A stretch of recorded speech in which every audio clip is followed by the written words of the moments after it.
the mistakes I made, the advice I was given that was incorrect, what they said no to and why they said no, stupid questions I asked or didn't ask, and importantly, what they came back with and said, we'd accept this. Oh, well, hang on a second.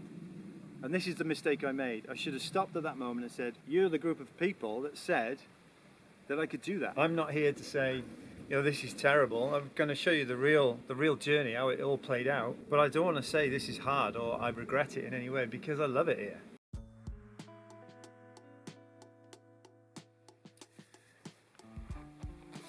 There's quite a bit to get into, and I've only brought a few of the drawings to go through.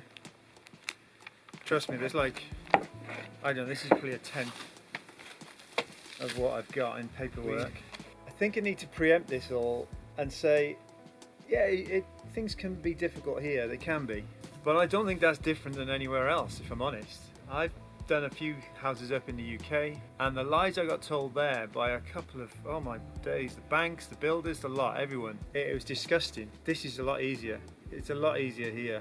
I wouldn't be put off by it. I made some mistakes, and I'll cover those, I'll be honest. So yeah, look, let's see what happens. You guys ask questions. I'm really pleased that I'm getting loads of questions. I think that's my farmer mate. Yeah, that's him. Posh red tractor. Anyway, right, where was I? Look, I love it here. It's good. This was a great decision. I made some mistakes, yeah? So let me just go into it. There was 6 versions of the drawings, of the plans. I'm on currently number 6. I'm sticking with number 6, and maybe I should have got to number 6 quicker. And this is the advice I think I'd give back to you. So when I bought the house, I went straight into planning, straight into the grand designs. Big mistake. Should have had a period of time between thanks, great, love the keys, you know, we all hug it out and we're all happy families and all that, and we're all bezies for life then, and we just end all on great terms. And then there's a period of time, whether it be a week, a month, or a couple of months, where I should have just sat in the house, come out here and stared at the view and really thought through what I wanted to do, because walking around the land, I've got so many options, there's almost too many. And I needed time, I think, to bed in with, to settle in on the what I was told versus what I think I know now. So mistake number 1, I rushed into the build design too fast. Second mistake, I was probably too trusting in the sales process. One thing I was told, the land space you buy, or the floor, how to describe it, the footprint of the house. So you add up the footprint of the house, and that's your allocation. So I could bulldoze absolutely everything, use the allocation, add 20% to it, and put that somewhere else on the land. Now this is what I was told. The house, the outhouse, there's a little building by the side of one of the barns, and then there's 2 barns. I could bulldoze all of those, add up the numbers, and they were pretty big. That came to quite a few hundred square meters, really. Didn't need all that, to be fair, so, but that's the point. And they said then you could build that anywhere. Oh, okay, that sounds all right. Difference with what I bought is I wanted to keep the existing house. It seemed a waste of money to bulldoze it and do it up. It's going to be a great do-it-upper. So spoiler alert, number 6 is I'm just going to do up the house. But what was the dance in between? So when they said you can take your allocation, I wasn't going to use these as props, by the way. I was going to draw it all out, but now they're here. So I've got 3 things, haven't I? I've got the main house, I've got the outhouse, and then I've got the little barn thing. I could have added all those together, added to 20%, and moved them top of the field, bottom of the field, wherever.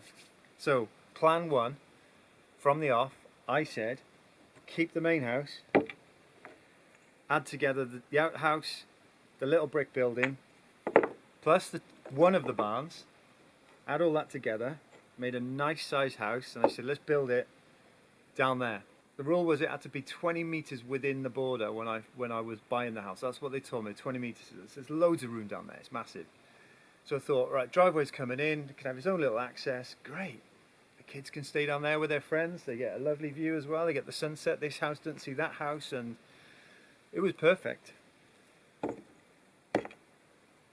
They rejected it immediately. It didn't even get up to the town hall, that one. That was just no, they're not going to allow that one. So that didn't even cost anything actually, that was just a conversation in principle. And I made a mistake then. That's when I should have said, well, hang on a second, you were the people that told me I could do this before I bought, but now I've got the keys, like a couple of weeks later, you're now saying I can't do that. And I should have stopped there and said, right, what will you allow? But I didn't, did I? That was a mistake. Where are we on? Mistake 3. There's loads of mistakes here. Alright, so the next plan then was, this is when I started getting into the true cost of things, the 1,000 a metre, the 2,000 a metre and so on, which I covered in the other video. My next plan was to go up top, and the idea was, being this existing house here was going to be a, let's just call it a bedroom wing, for lack of better. So turn it into 2, maybe 3 bedrooms, a lovely en-suites, doors coming out of them onto the patio, and it'd be a lovely like bedroom wing. And then I'd take the outhouse allocation, 60 plus meters, plus the little piece, plus one of the barns, and I'll put it up on top. And that got some ears pricked. I was like, yeah, that's a great idea, that's good. So off we went then to start off with checking the ground, because there's no point going to ask for it if the ground wasn't sufficient enough to take a building of this type in that location. So that, I don't know, 1,200 euros, not much really, and it did a big grand survey, so I learned a lot from it, so it was worth it anyway. That all came back good, so up they popped to the town hall to say, look, this is a great design, this would be fantastic. That went to conversation at the town hall, no paperwork, no drawings, maybe a little doodle. No, instant no. No, not a chance, they said. Again, right, why are you saying no? It's too far from the house, they said. And they didn't like the way I wanted to connect the house, which was a stairway from the back of the one house up to the new tier, which would be the other house. And it did mean a change in the driveway probably. I'd have made a courtyard out of the existing driveway, and I'd probably turn the drive into the top piece of the land and just use that top corner then as for deliveries, access and parking and turnaround. And they said, no, it feels like 2 houses, not 1 house. So I said, well, I've got 2 houses. I've got an outhouse, which has got more utilities in it than the actual main house. So what's the difference? This took quite a while to sort of talk through, and I'm like, okay, well, what will you accept? And I think at this point there was a change in sort of, I don't know, local leadership. Maybe a new mayor, maybe there was a new geometra, because you have a geometra at the town hall as well. So there's my geometra, the town hall's geometra, and I think there might have been a churn in the staff, say. So then the next one was, instead of it being on top, was actually move it down to the same level and join it up with like an atrium, I guess, or some sort of corridor that allow the light to go through. So I didn't want a big dark corner. Allow the light to come in. Now, this idea started then to look at the numbers, look at the true cost of things. And it was the cost of this one that I said, let's not proceed with that, and I just can't afford it. As amazing as that house would have been, with bedrooms here, lounge kitchen here, and all on one level, it'd have been absolutely fantastic. The excavation around the back to do it, and the footings, and I think it'd have cost me somewhere in the region of 200,000 euros to build something around 50-60 square meters. I didn't have that sort of money. So as lovely as that was, and the drawings were coming out pretty special, that one sort of ended itself. Bit of a shame. Anyway, so the outhouse rebuild is where it started to get a bit, let's say, emotional, because they'd said they'd accept that. They said rebuild that outhouse, and as I got into it, we had some nice designs. I think when it was going towards, it was going to be like a 2-bedroom thing, 1 bathroom, and then like a lounge area. And the way I said I promised I wouldn't do an Airbnb or a guest house, which is fair enough. I didn't really want to, I don't want to. And I thought, well, if the kids are down here with friends, they've kind of got their own front door, they've got their own space, and it's all good. That was the principle behind it. Some people thought that was a great idea, some people said, yeah, let's go for it. Put those plans in, they kept saying no. It's like, well, it's not quite right. Then it was like a splitting hairs over the height allocation. One end is way over head height, very, very high, and the other end is crawl space. Somebody suggested that they wanted to take the height off the bottom end. and I think I've said in another video, so why would I want to extend or build a house where you can only crawl into it? There's literally no logic there. Whether that was going to be like a change of use, a change of allocation, more tax, more fees, I just said, that's ridiculous. You know, what that... All right, we stopped it there and we moved on. So we got some nice drawings, and this is, like I say, where it got really annoying. Let's use this as the example. Here's the main house. Here's the existing outhouse. I wanted to build it back exactly where it is now. They said, no, it's a separate house. It's too far away again. Right, we've been here. We've had this chat, but okay. What if I moved it like, I don't know, 3 or 4 meters? Brought the back line wall in line with the gable end of the far end. Brought all that in line. That'd be all right. That'd make it look like one house. Yeah, okay, but it's still too far away. I'm like, right, how far is too far? How? And they said, well, we want it touching. I'm like, well, no, that's not right, because then that'll make that whole corner, which is quite a large space, very dark. And also, what about the idea of my family and having the, you know, them having their own private space, this house being a separate dwelling type thing, all on the same utilities? It won't have its own separate bills, and also it's not splitting the utilities out or anything like that. They just kept saying no. So for argument's sake, I'm cutting a long story short. Let's say this was 60 meters. So in the end, they said we'd accept. What did I say? No, I went back and I said, well, all right, I suppose I could live with 3 or 4 meters between. So then you've got a nice bit of space, nice bit of sunlight going through, and a teeny courtyard, maybe, whatever. It kept getting nearer and nearer and nearer, and they said they would settle on something like 1.5 meters. Now that's like a doorway. I'm like, that's ridiculous. And here's the other thing that really, the corridor comes out of your allocation. So that 1.5 meters, which was 5 meters wide, it was at 7.5 meters. 7.5 meters off the 60. That's a whole bathroom. That's gone. So it started to change too many things. It started to change the size of it too much. It was starting to be too dark, and it just didn't feel good at all. I was like, oh, it's a waste of money. That's not a good design. I mean, that got emotional. That's the one that really upset me. And that's where the paperwork started coming in at the obscene numbers, which I showed you in the other video. I think paperwork was 40 plus grand. By the time fees and admins and everyone having their slice of the cherry pie, 50 grand. It would have then been probably 60 grand to do the crappy little extension. 110 grand for not a great result, waste of money. So I said no. So we're back to square one. House here, outhouse here, and this teeny little piece of land, teeny building down by the barns, which is on the drawings. So I said, what about taking that, adding it to the house allocation, because you get 20%, and putting a little extension on the side, at the top here, side off the lounge. Everyone's happy. That sounds great. Off we go. Start drawing that out. Now this is where it's nobody's fault. And in fairness, this one ended by no fault of anybody else. This is a seismic region. Building regulations are really, really important. So things like the corners. You have to have a certain sized corner before you can have a window.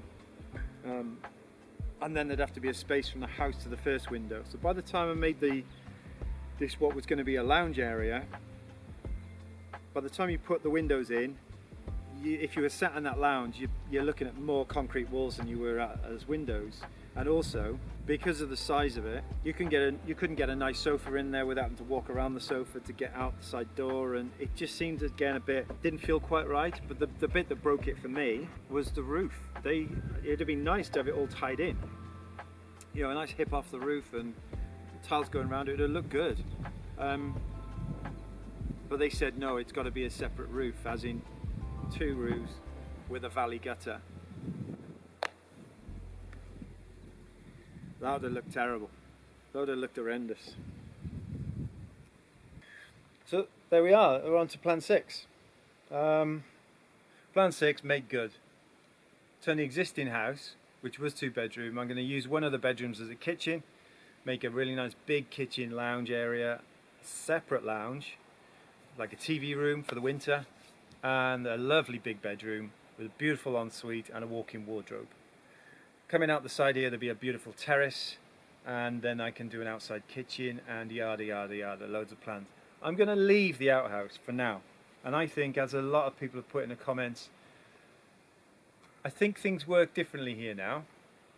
Now I've had the time to figure it all out, so I'm going to leave the outhouse for now, and I'll look at that again in the future.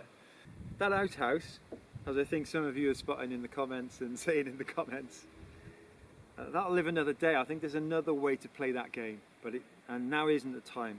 So I'll leave that where it is for now.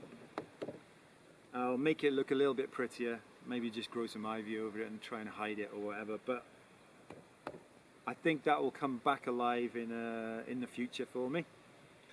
But that could be a lovely little piece of accommodation there, so we'll see. I think I got to look at the planting, because the planting alone is going to cost me a few thousand, quite a few thousand actually. And but I think once it's landscaped and planted, this place will look fantastic. And the rest is just tidy it up. Mentioned the barns. So in the barns, I think they were worried I was going to turn them into a habitable space. They said, you're not a farmer and you can't be a farmer, so what do you want to do with the barns? I'm like, well, I might need a tractor, mightn't I? I want to park some stuff, I want to secure it all up. So they said you can make good the barns. Now what that means is, beautiful, you know, the stuff you probably see in all the pictures, nice brick columns, nice tiled roof, all open though.